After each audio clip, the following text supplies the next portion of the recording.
We have new information in the Cassidy Rainwater case and her connections here in the Kansas City area. Thanks for joining us. I'm Brad Stevens. Carolyn has the night off. We've learned that Rainwater has children. KCTV5 investigative reporter Angie Racono has been talking with people who know her. I spoke to the biological father of one of Cassidy Rainwater's sons. This case is making national news and it's heartbreaking. There are reports of her being photographed partially naked in a cage. And of course, she's still missing. My mind didn't go to she's fine. My mind went to something happened. I'm hearing about a guy who's got women locked up and possible torture. Two men, Timothy Norton and James Phelps, are charged with the kidnapping of 33-year-old Cassidy Rainwater. Against her will, in a cage. I can't imagine. I don't understand what makes people get like that. Cassidy Rainwater is 33 years old. What happened to her remains a mystery. A case full of speculation and gruesome details. Court documents reveal investigators found partially nude pictures of her in a cage. Two men have been arrested for kidnapping and terrorizing her. The sheriff posted on Facebook, more charges are expected. Oh, it's shocking. It's devastating. It's shocking. It's not something you deal with on a daily basis or hear about, or somebody who's even close to you.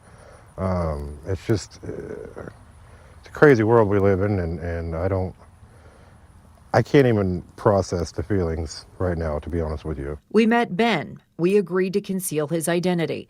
He's the biological father to Cassidy Rainwater's 16-year-old son. The teenager lives in another city with his adoptive family.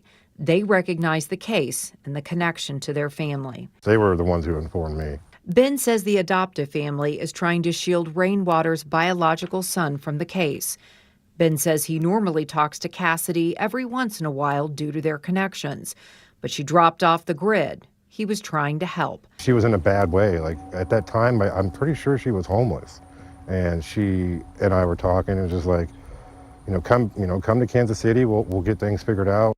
That never happened, and the phone call stopped. Much of what people know about Cassidy Rainwater is sensational and heartbreaking. There's another side. She posted fun pictures of herself and pictures with another son not related to Ben. She took and posted quizzes where she reveals, listen, I'm a nice person, so if I'm to you, you need to ask yourself why. She loves adventures and hates show-offs. It's unclear if Rainwater had custody of any of her children when her path led her to Moon River Road in Dallas County. A once obscure place is now heavily photographed and documented from all angles. This is where she was caged, according to court records, before it recently burned to the ground. Fire reports reveal homemade bombs with tripwires on the property. It's not going to be good. I don't think the end result's going to be one that anybody wants to hear. We will keep you posted on her case. Angie Racono, KCTV5 News. KCTV5's investigators are ready to go to work for you. Just leave us a message on our tip line. That number is 576-7555. And you can also email investigate@kctv5.com.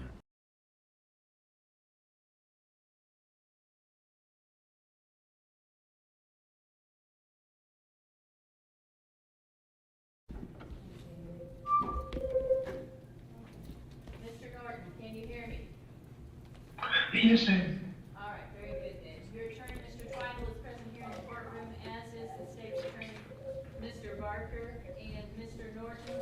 The state has filed an amended complaint in this case. I am assuming that your attorney and you have reviewed that. Is that correct, Mr. Twytle? Correct, Your Honor. All right.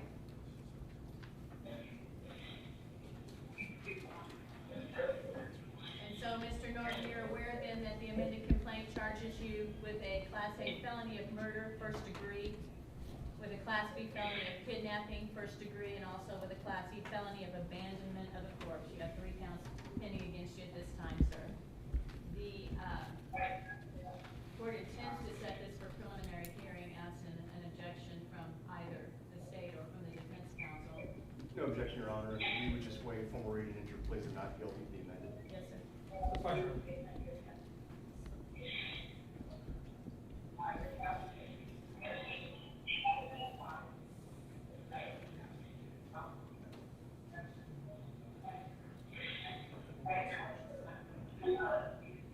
We'll do a special setting, All right. When does the state want me to start looking for a special setting? Your Honor, if the court would look, I don't know, I have not spoken to Mr. Tribal on his calendar. The court would look in January. We have several Mondays and Wednesdays that are available that I don't know what the court would prefer. I'm sorry. The 12th and the 26th. Both of those days. Okay, let's look for the 12th. January 12th works for you, Mr. Weigel? No? Well, Judge, it may, would it be in the morning, afternoon? Well, we'll start in the morning. If it's going to be a special setting, we'll do the entire day. We can go. My preference would be for the morning. Okay. Maybe five.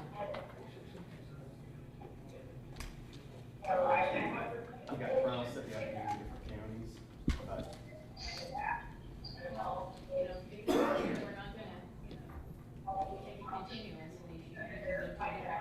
no, I understand, Judge. I'm just letting the court know that may not be the best day for me. All right, you want another date, you think it's gonna go more than a half a day, Mr. Barker, is the 26th work for you? Judge, I'm scheduled for a jury trial in Stone County, and high up on the list, might go.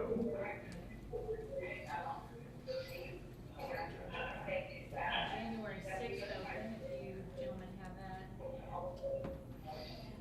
We have a jury trial scheduled here, Your Honor, with Judge Hackett. And what about the 21st of January, the Friday?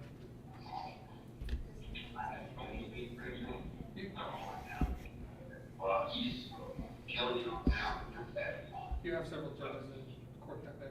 Okay, let's look at February then. State's first available?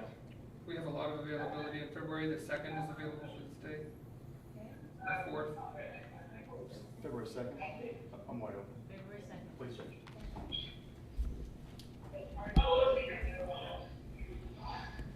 All right, Mr. Norton, we've scheduled your preliminary hearing in this case for February 2nd at 9 a.m. and you'll be physically present here in the courtroom for that, sir. Mr. Twyman, we have a motion that you've noticed. Do you wish to be heard on that? I do not. I'd like to pass that to the February 2nd date if possible. We'll show your pending motion then to address bond continued and scheduled for hearing on the February 2nd date. Thank you. Anything further? Not from the state. All right. All right, thank you, Mr. Norton. That'll conclude our business today. Thank you, ma'am. Thank you.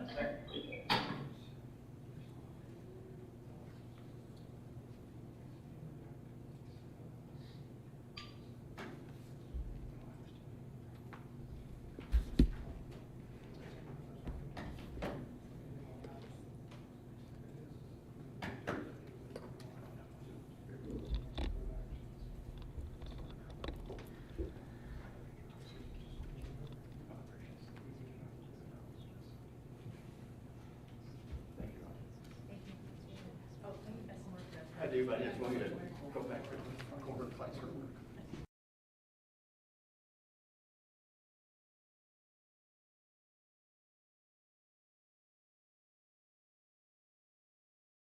I believe I deserve to die.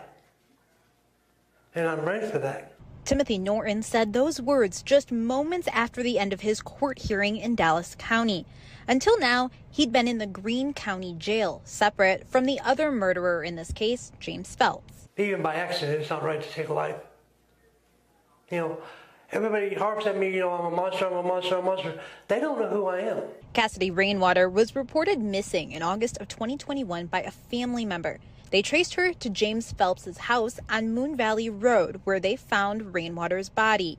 Detectives traced messages between Phelps and Norton. It just kind of happened. Things like I told somebody else once, it kind of went sideways. Norton said he and Phelps thought Cassidy had stolen things from them and wanted it back. He claims Phelps strangled Cassidy. The next thing I know, he was choking her and things were going sideways. And if you looked into his eyes, that would have been the last thing you'd ever wanted to do was cross him at that point in time. I know he's got a temper. I know how he works. Norton was not emotional through his court appearances and says he is still numb. maybe later tonight, when I go to sleep, I'll cry. You know, you can talk to my kids, you can talk to my, my exes. Most of my emotions come out when I'm asleep. Dallas County Sheriff Scott Rice says he's glad this case is over and has a message for the two in prison. I want them to know that we all wish them a horrible, tormented life in prison.